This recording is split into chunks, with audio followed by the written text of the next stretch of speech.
Hey everybody, we are periscoping for the first time, wide screen, and I'm trying to get this to be where we need it. So I apologize for that. Hey, here we are. This looks a lot better. Welcome everybody. We're so glad that you're here. I'm going to spend a few minutes today talking about this issue of unleashing your remarkable potential. If you are a member and you know what we talked about today, that's what I'm going to talk about there. Hey, there we go. John, I was just watching you, and you should not be doing this while you are driving. I was waiting for a crash. Well, I didn't want to see a crash, but I was afraid you were going to crash. So anyway, John, I'm glad you're here. So we're going to talk about why we ought to improve our coaching skills. But before we do that, I promised something to our newsletter readers this morning that I was going to do.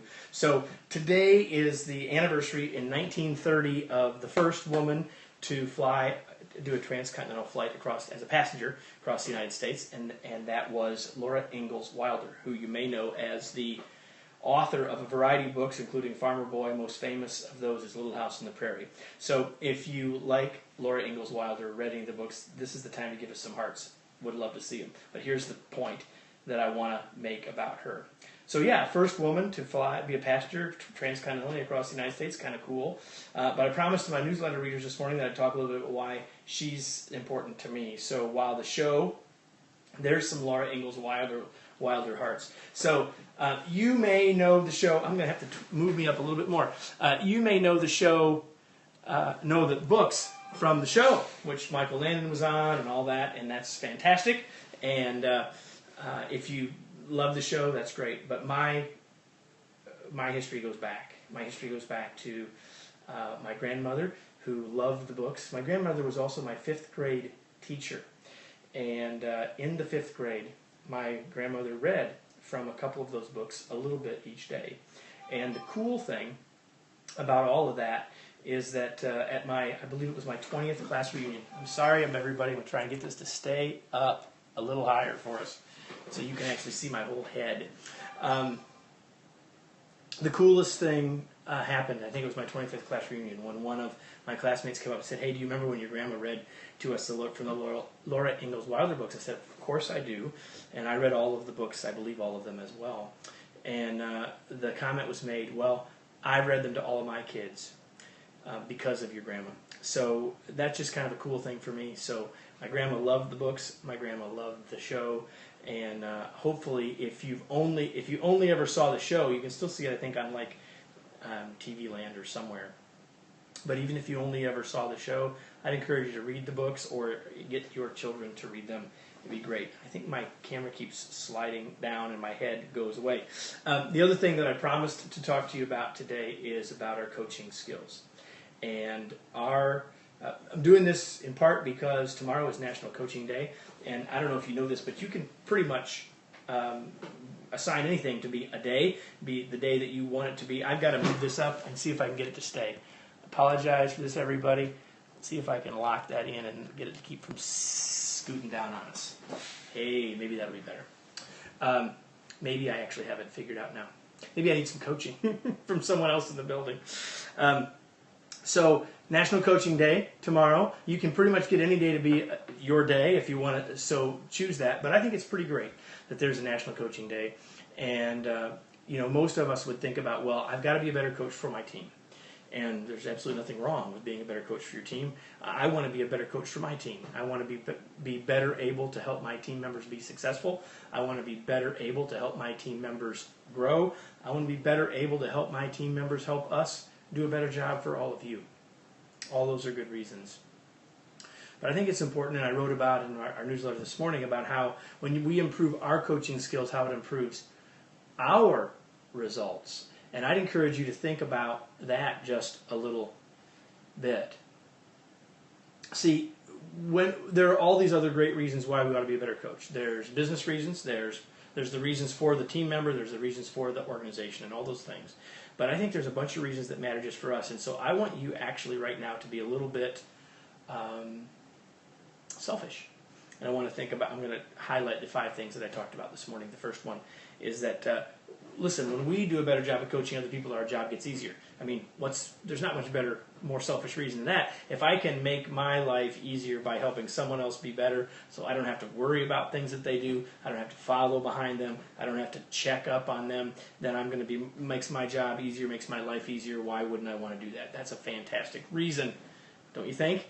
Reason number one. Reason number two is that, when I ask people over and over who are dedicated to be more effective coaches, one of the reasons that they always say is that, there's just this tremendous feeling of satisfaction that I get when I have helped someone, or when they come back to me and say, when you said that, or when you helped me with that, or when you listened to me, then these things happened.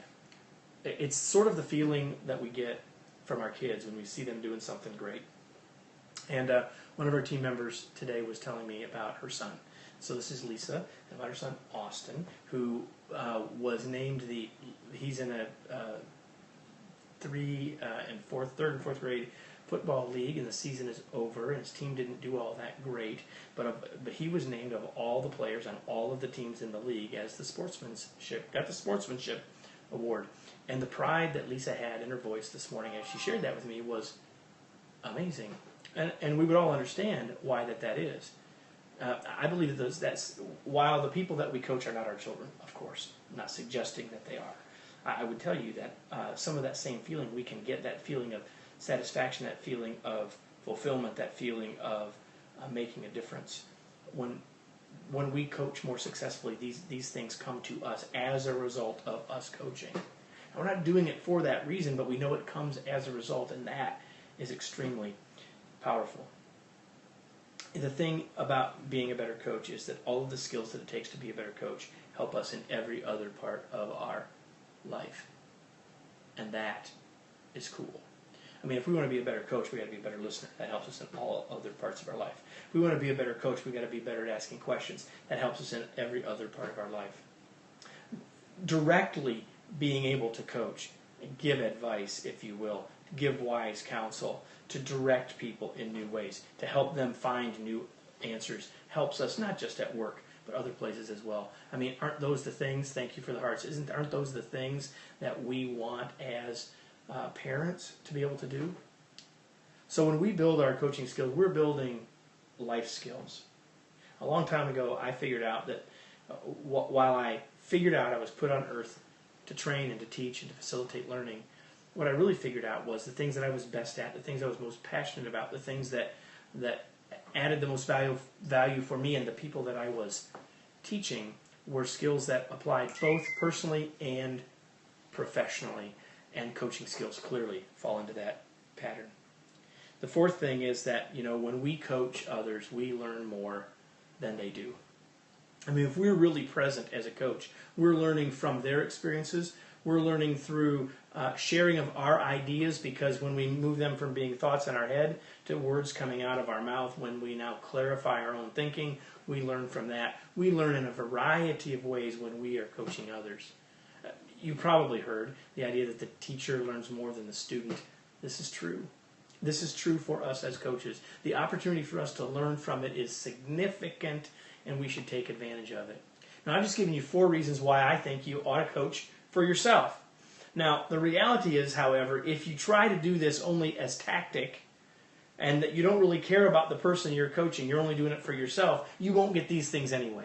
So these things have to come as a result. They can't be the reason we do it, that they are the wonderful intended, in this case, the intended consequences that we get when we do. It's a paradox that we coach for the benefit of others, but we get a benefit as well. It's one of the great wonders of life that we really do. It's more wonderful to give than to receive. In this case, when we give, we also receive. I encourage you to think about that. I encourage you to think about taking seriously your role as a coach. Now, you may be watching this and saying, Kevin, I'm not a leader, I'm not a supervisor, I'm not coaching anybody, don't have a performance review that I'm doing, I'm not a coach. All of us have the opportunity to coach. All of us have the opportunity to listen to others, to help guide them, to provide that, to help them find solutions all of us can coach. And as I've said throughout this short time, when we do that well and when we build those skills, we get great benefits. We don't do it for us, but we get those benefits as a result when we do it. And so I encourage you on today, on the day before National Coaches Day, and tomorrow, which is National Coaches Day, and every day, to really be thinking about how you can coach more successfully for the benefit of your business, for the benefit of your team members, of course, but also for the benefit of you. I hope you'll do that. Hope you've enjoyed this. Sorry as we tried to fumble around a little bit with the new change in the technology. I hope you like the wide view better. I know I like it better. I can't read what you all are saying to me, but I like the view, and I think the end result is better. So I wish you great success.